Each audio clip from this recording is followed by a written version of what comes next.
வன்முறையாளர்களை காக்கும் பெயரில் அமெரிக்கா தாக்குதல் நடத்தினால் அமெரிக்க இராணுவ தளங்களையும் இஸ்ரேலையும் குறிவைப்போம் என ஈரான் எச்சரிக்கை விடுத்துள்ளது. அகந்தையும் ஆணவமும் கொண்டு உலகெங்கும் தீர்ப்பளிப்பவன் போல அமர்ந்திருக்கும் அந்த நபர் ஒரு உண்மையை உணர வேண்டும். ஃபாரோ மன்னன், நிம்ருத் மன்னன், ரேசா கான் போன்ற கொடுங்கோலர்கள் தங்கள் ஆணவ உச்சத்தில் இருந்த நேரத்திலேயே கவிழ்ந்தெறியப்பட்டனர். வரலாறு சொல்லும் பாடம் ஒன்றுதான், அகந்தையின் உச்சமே அழிவின் தொடக்கம், அதேபோல் இவனும் கவிழ்ந்தெறியப்படுவான் என்று ஈரான் உச்ச தலைவர் அயத்துல்லா அலி கமேனி ட்ரம்ப் குறித்து ட்விட்டரில் விமர்சித்துள்ளார். ஈரான் எசத் நகரில் ஈரானிய பொதுமக்கள் கலவரக்காரர்கள் மற்றும் ஆயுதமேந்திய தீவிரவாதிகளுக்கு எதிராக மாபெரும் பேரணி நடத்தியுள்ளனர். சில தீவிரவாத குழுக்கள் வெளிநாடுகளில் இருந்து ஈரானுக்குள் நுழைந்திருப்பதாகவும் பொருளாதார சிரமங்களுக்காக போராடும் சாதாரண மக்கள் வன்முறையில் ஈடுபடவில்லை, அமெரிக்கா மற்றும் இஸ்ரேல் தான் திட்டமிட்டு குழப்பங்களை உருவாக்குவதாக ஈரான் அதிபர் மசூத் பெசஸ்கியான் குற்றம் சாட்டியுள்ளார். ஈரானில் நடைபெறும் கலவரங்களுக்கு அமெரிக்கா இஸ்ரேல் தலையீடுதான் காரணம் என ஈரான் பாதுகாப்பு கவுன்சில் குற்றம் சாட்டியுள்ளது. இதற்கு எதிரான கடுமையான நடவடிக்கை எடுக்குமாறும் எச்சரித்துள்ளது. ஈரானிய பல்கலைக்கழக பேராசிரியர்கள் 12,000 பேர் சமீபத்தில் நடைபெற்ற வன்முறை கலவரங்கள், மத மற்றும் தேசிய தளங்கள் மீது நடத்தப்பட்ட தாக்குதல்களை கடுமையாக கண்டித்துள்ளனர். மேலும் அமெரிக்க அதிபர் டொனால்டு ட்ரம்பை குற்றம் சாட்டியும் அதிகாரிகள் உறுதியான நடவடிக்கை எடுக்க வலியுறுத்தியும் அழைப்பு விடுத்துள்ளனர்.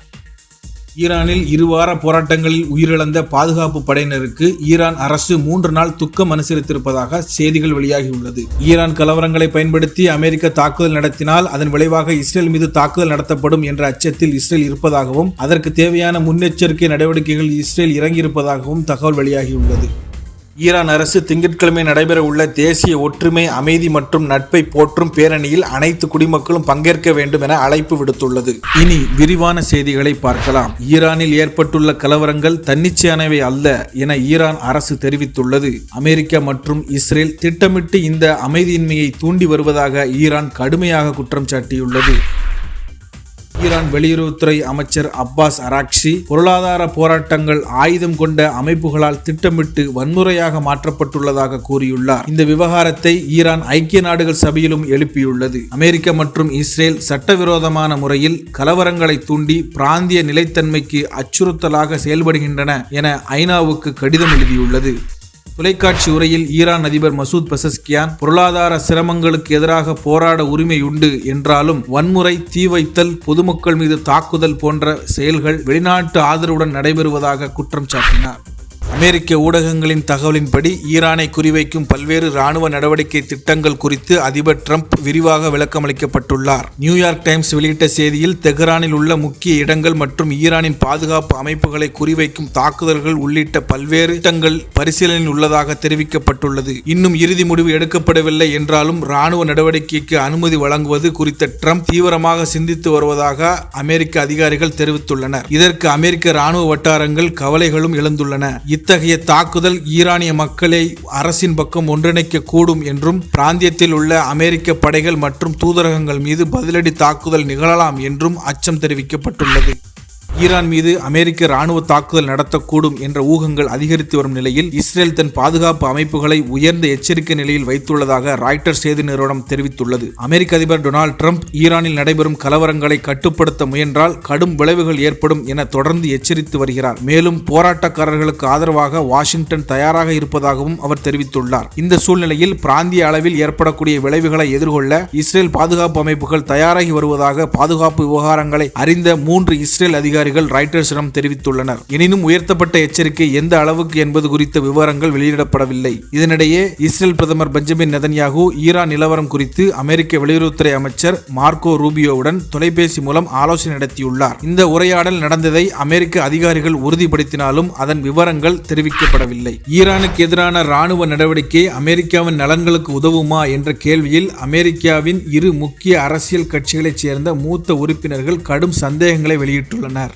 வெள்ளிக்கிழமை அமெரிக்க அதிபர் டொனால்டு ட்ரம்ப் ஈரான் மீது முன் எப்பொழுதும் இல்லாத அளவிலான இராணுவ தாக்குதல்களை மேற்கொள்ள தமக்கு விருப்பங்கள் உள்ளன என கூறி ஈரான் நம்பவே முடியாத அளவுக்கு கடுமையாக தாக்கப்படும் என மிரட்டியதன் பின்னணியில் இந்த கருத்துக்கள் வெளியாகியுள்ளன. இந்த நிலையில் ஈரான் தற்போது கடுமையான உள்நாட்டு நெருக்கடியை எதிர்கொண்டு வருகிறது. வெளிநாட்டு சக்திகளால் தூண்டப்பட்டதாக கூறப்படும் ஆயுதம் தாங்கிய கலவரங்கள் பல பகுதியில் பரவியுள்ளன. பொதுமக்கள் மற்றும் பாதுகாப்பு படையினரை குறிவைத்து வன்முறை செயல்கள் நடைபெற்று வர பல இடங்களில் பாதுகாப்பு பாதுகாப்பு படைகள் கலவரக்காரர்களுடன் நேரடி மோதலில் ஈடுபட்டுள்ளன. இதனால் பொது பாதுகாப்பு மற்றும் நிலைத்தன்மை குறித்த கவலை அதிகரித்துள்ளது. குடியரசுக் கட்சி செனட்டர் ரான் பால் ABC தொலைக்காட்சியின் திஸ் வீக் நிகழ்ச்சியில் பேசுகையில், ஈரான் மீது வான்வழி தாக்குதல்கள் எதிர்பார்த்த விளைவுகளை தரும் என தமக்கு நம்பிக்கை இல்லை என தெரிவித்துள்ளார். ஈரானை குண்டு வீசுவதால் நாம் நினைக்கும் இலக்குகளை நிறைவேறும் என எனக்கு தெரியவில்லை என்று அவர் கூறினார். அதேபோல ஜனநாயக கட்சி செனட்டர் மார்க் வார்னரும் வெளிநாட்டு ராணுவ தலையீடு ஈரான் அரசை பலவீனப்படுத்தாமல் வெளிநாட்டு அச்சுறுத்தலுக்கு எதிராக மக்களை ஒன்றிணைத்து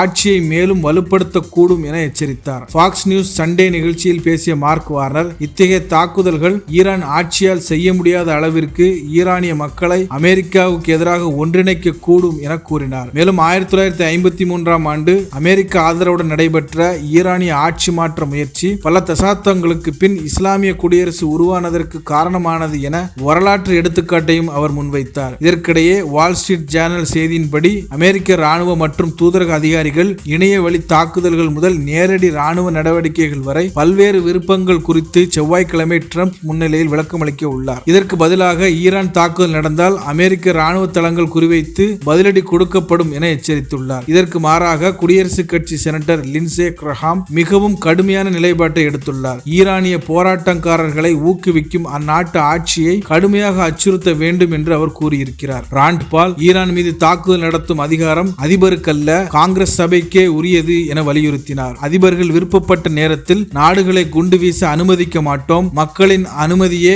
காங்கிரஸ் வழியாக பெற வேண்டும் என்று அவர் கூறினார். இந்த விவகாரம் ட்ரம்ப் தொடர்பான அரசியல் பிரச்சனை அல்ல, அரசியலமைப்பு சட்டத்தின் அடிப்படையில் காங்கிரஸ் சபை மற்றும் நிர்வாக இடையிலான அதிகார பிரச்சனை என அவர் கூறியுள்ளார். பேர்ல் ஹார்பர் மற்றும் 9/11 தாக்குதலின் போது காங்கிரஸ் ஒப்புதல் கிட்டத்தட்ட ஒருமித்ததாக இருந்தது என்றும் ஈராக் போர் போன்ற தெளிவற்ற காரணங்கள் அடிப்படையிலான நடந்த போர்கள் பின்னர் தவறாக கருதப்பட்டன என்றும் அவர் குறிப்பிட்டார். மீண்டும் தலைப்புச் செய்திகள். வன்முறையாளர்களை காக்கும் பெயரில் அமெரிக்க தாக்குதல் நடத்தினால் அமெரிக்க ராணுவ தளங்களையும் இஸ்ரேலையும் குறிவைப்போம் என ஈரான் எச்சரிக்கை விடுத்துள்ளது. அகந்தையும் ஆணவமும் கொண்டு உலகெங்கும் தீர்ப்பளிப்பவன் போல அமர்ந்திருக்கும் அந்த நபர் ஒரு உண்மையை உணர வேண்டும். ஃபாரோ மன்னன், நிம்ருத் மன்னன், ரேசா கான் போன்ற கொடுங்கோலர்கள் தங்கள் ஆணவ உச்சத்தில் இருந்த நேரத்திலேயே கவிழ்ந்தெறியப்பட்டனர். வரலாறு சொல்லும் பாடம் ஒன்றுதான், அகந்தையின் உச்சமே அழிவின் தொடக்கம், அதே போல் இவனும் கவிழ்ந்தெறியப்படுவான் என்று ஈரான் உச்ச தலைவர் அயத்துல்லா அலி கமேனி ட்ரம்ப் குறித்து ட்விட்டரில் விமர்சித்துள்ளார். ஈரான் எசத் நகரில் ஈரானிய பொதுமக்கள் கலவரக்காரர்கள் மற்றும் ஆயுதமேந்திய தீவிரவாதிகளுக்கு எதிராக மாபெரும் பேரணி நடத்தியுள்ளனர்.